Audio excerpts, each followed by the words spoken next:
What is good, America? This is just another voice coming live from Baltimore, Maryland. It's your boy Warehouse, aka Ware to the His House, aka Matthew. Fuck you if you call me that.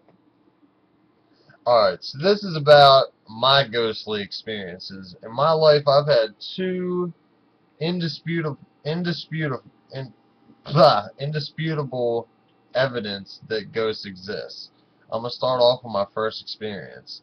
I met a girl that happened to ghost hunt, and I brought her over to my house. Weren't you there that day? No. With the Ouija? No, that was Steve. Steve was there. It was me, Steve, Christina, and Christine, and we fucked around with this Ouija board all day, and nothing was coming from it, so I started to get real disrespectful, like, yo, ghost, stop being such a little pussy-ass bitch and come out and fucking show yourself. Now, this is where it gets funny and kind of creepy.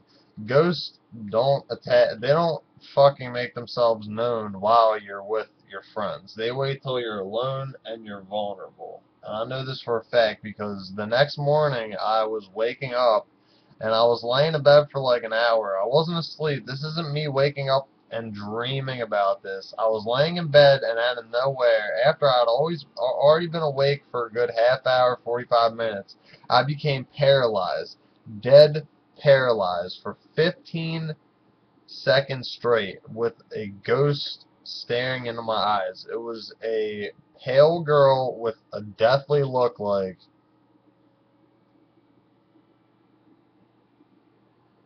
something like that.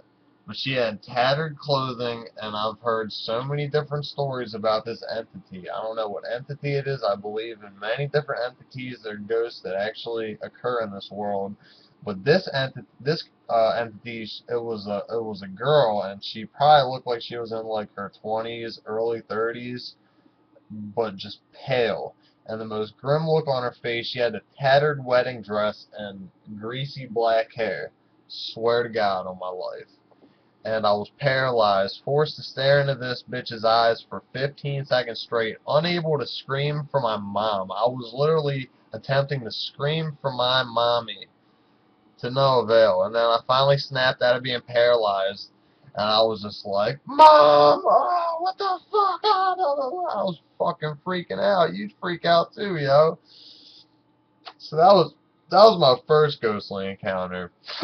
Second ghostly encounter was just as freaky. Well, actually not as freaky because it wasn't as evidential. I didn't actually see a ghost the second time, but I was over at my friend Steve's house and we were in the basement. And we were talking about ghosts.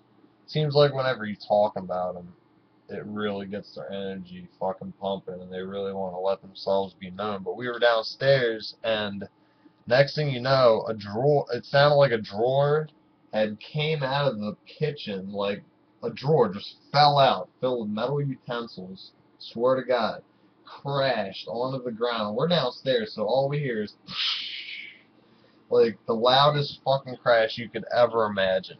And me and him dart upstairs, and there was no drawer, no utensils on the floor, but every single door was open upstairs. His front door was wide open, and this was all locked and deadbolted before his dad left. His front door was wide open, his back door was wide open, and his garage door was open, which is a heavy door that doesn't stay open on its own. That's the creepiest fucking part about it. So I ran around the place and I deadbolted all them bitches because Steve was too fucking freaked out to even do it. So I fucking manned up, ran around and deadbolted all them doors. We called up his dad, asked him if he had left the doors open. His dad was like, "No, I didn't fucking leave the doors open." At this point, we started to think maybe somebody broke into the house or some shit. So we literally tore the house apart. We looked through closets. We looked through everything. Didn't find anything. And his dad actually came home because he was so sketched out that somebody may have broken into the house because like, he was really freaking out. He was like kirking out on me and Steve thinking that we were joking, Yeah. which would be a very fucked up joke. This story's almost over. So his dad leaves after he had confirmed that he definitely locked those doors. So we go back downstairs, And sure enough, 10 seconds later, the weirdest thing I've ever experienced in my life, my friend Steve went into a trance and started mumbling extremely fast satanic verses. Like, I couldn't even repeat the type of satanic shit this kid was saying. I had to squeeze his throat shut to get him to shut the fuck up about demons, because I believe that if you mention demons, they are gonna come. Especially if you're doing a satanic ritual. So I squeezed this kid's throat to get him to stop, and he was still trying to mumble this, like, oh God, oh, worship Satan, blah, blah, blah, blah, blah, or whatever the fuck it was. I couldn't even tell you what it was, because I'm not satanic like that.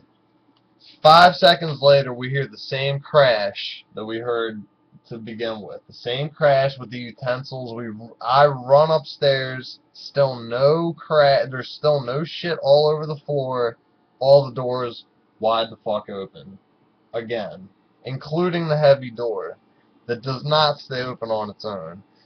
And I fucking ran around and deadbolted all them bitches again, and went back downstairs, and needless to say, Steve could not sleep comfortably in his house for at least a month. He's probably still having issues with that. But, yeah, so, if you've never encountered a ghost, I don't blame you for not believing in them, but trust me, they exist. This is just another voice from Baltimore, Maryland. Thank you.